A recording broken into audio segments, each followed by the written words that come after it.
Evidence is the most important thing that you need to solve murder. When looking at physical evidence, we need someone who can examine that evidence and say exactly what it is. These people are called forensic scientists. Forensic scientists use science to solve crimes. They could be analyzing crime scenes or working in the lab. They might specialize in fingerprints or guns or any number of other things. Whatever they are doing, a forensic scientist is always a person who uses science to find and examine evidence that can be used in a court of law. There are a lot of different types of forensic scientists. There are some who go to the crime scene and analyze things there and collect evidence. There are some who work in the labs running tests on things and writing reports. Every forensic scientist focuses on one thing. That could be fingerprints, guns, forensic toxicology, or any number of other things. No one does everything.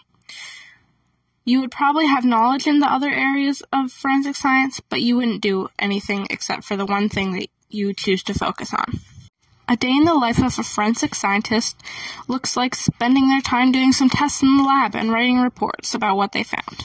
Things can change pretty quickly, though, if a high-profile case comes in, so they can be very busy juggling their cases. Every day looks different for a forensic scientist. To become a forensic scientist, you must at least have a Bachelor of Science degree.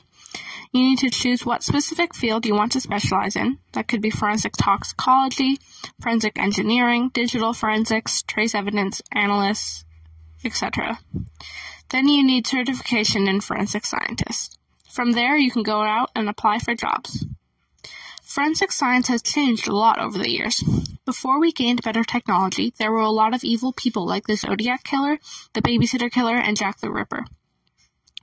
The Babysitter Killer, for example, was active in 1976 and 1977, killing at least 4 children, and he wasn't caught. In 2012, though, investigators managed to make a DNA profile of him, although there were no matches in the system. The number of unsolved murders has gone down by 21% since 1980, as we've been making progress in our technology and techniques.